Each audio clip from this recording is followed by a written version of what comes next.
One of the neat things about this effect we're going to create is that the leaves are going to die, and as they die they're going to fall off. To create this effect, we're actually going to use one of XSI's built-in operators, the fold operator.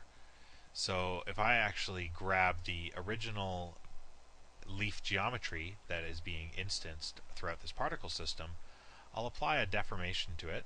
So I can actually apply that in a more permanent construction mode because this is going to stick around here. I'll apply a fold deformer, which doesn't really look correct right away, but that's okay. And what I'm going to do is I'm going to animate some of the attributes of the fold deformer, starting from frame 1 on till about frame 500. That's going to be the timeline of the death or the wilting of this leaf.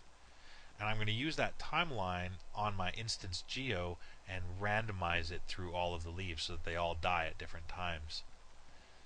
I need to choose an axis through which the particles are going to fold. And that axis is going to be the, if I look at my pivot, it would be the local z-axis, I believe. So let's change that. There we go. So we still have our pivot in the correct location. And if I use the direction attribute, I get sort of the rolling of the particle,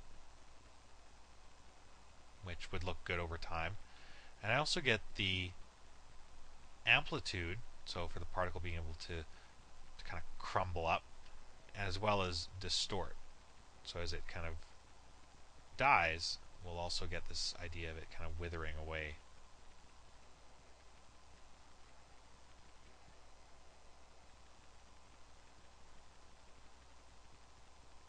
Okay, so we've got a lot of work to do. So we have a lot of controls as well. I was marveling at all of the control I actually did have here. So I'll set this back to the z-axis. I just used the refresh tool, reload tool. And I'm going to start off by keying all of the attributes in this window. I think I'm going to end up using all of them. So I'll set a key. And I'll say that over the first half of this leaf's life, or maybe not the half, because we'll go with the seasonal idea here, that over a quarter of its life, it's lively and vibrant, and then in the autumn months, we obviously start to die, and in the winter months, we have the long, deep chill. So let's go ahead to about frame 216 or so, 226, and I'll key all of these values in again. The only thing that might have changed over the early life of this leaf may have been the kind of rolling of this leaf shape, the direction. I think my amplitude angle is actually a little high, so I'll move that down a little bit. I'll just key that, so I'll key everything here. And I'll go back to frame 1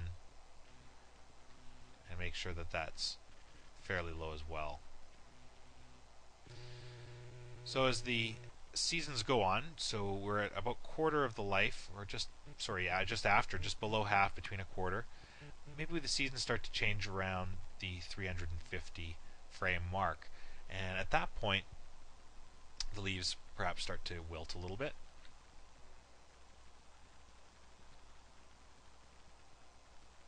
So they don't wilt all the way, but at the same time they start to distort around the corners. They kind of start to shrink on themselves. But in doing so, we're going to have to move the leaves back so that they don't separate from the trees. If you actually look at the leaf object, we do need to pull the center pivot back a touch. And maybe even up. There we go. So our leaf is wilting. We'll key in all of our attributes here again as we move later on in the life of this leaf. So we're crumbling. We'll take that angle, crumble it even more, and distort it even more. Start to squish it here. And that direction can keep going as well too. We'll go with 540 and key that.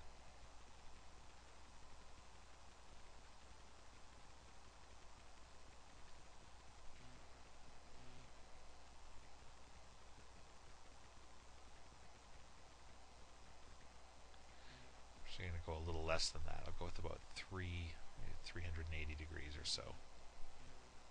Okay, I'll key that. And then finally, at the 500th frame, we reach total collapse.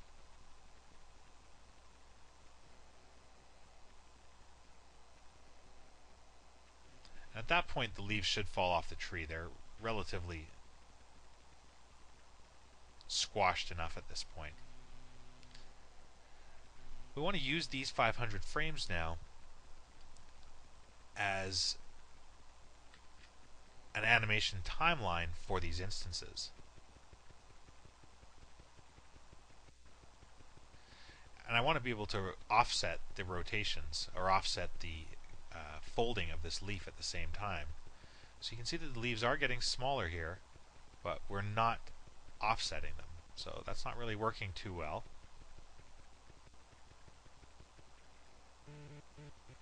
Move forward.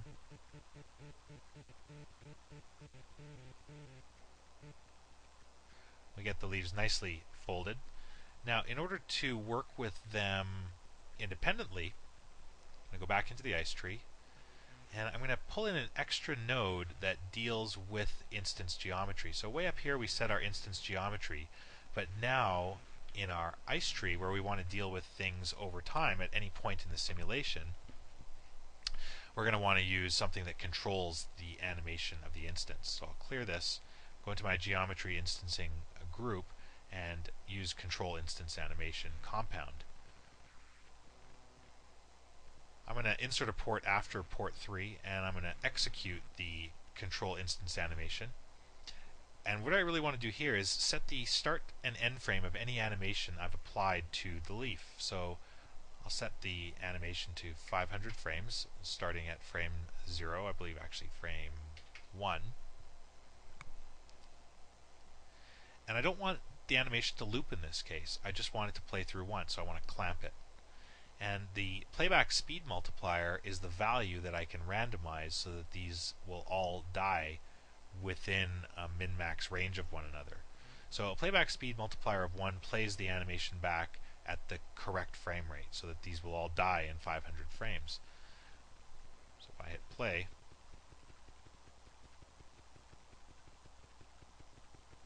well, it's going to play for a long time.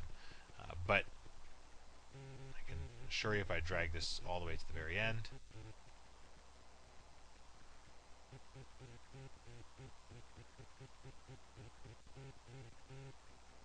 we start seeing the leaves die, and they're all dead at the very end here.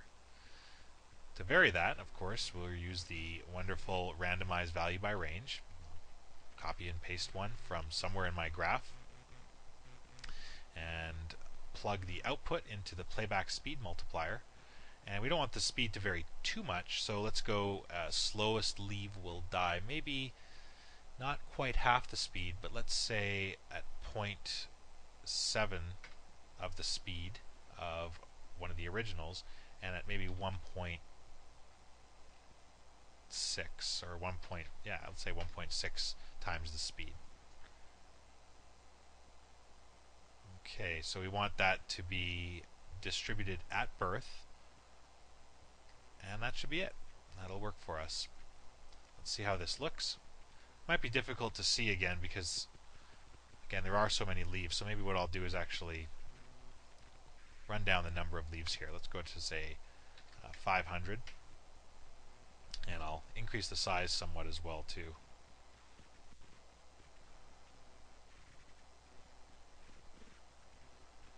So let's see how this works.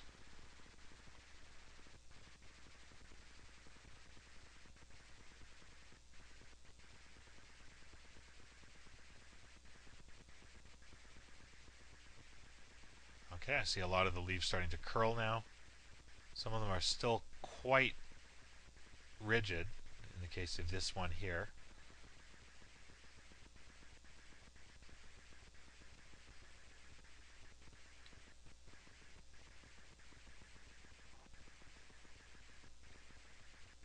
Yeah, it looks like it is working pretty well. Supposed to drag forward a little bit more. Yep, there's some leaves that are kind of resisting a little bit.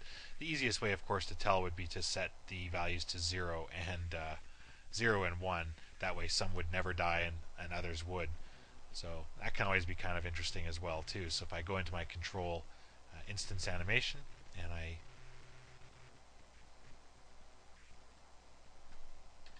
try something like that,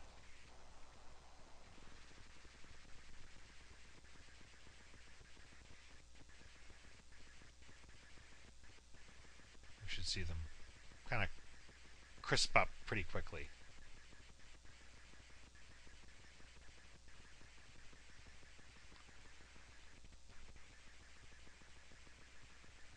Okay, so we have another one of our issues solved again.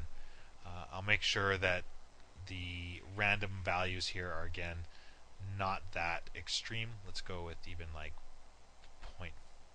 0.5 might be a little too slow. Let's say let's say 0.5 and 3. Some are going to get old really quickly. So our tree is growing ever so quickly, and we still have a little more to go. So let's make some room for another couple of nodes, and we'll get right to it.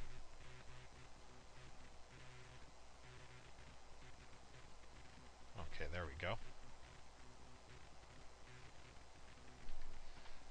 So let's just save here before we move along.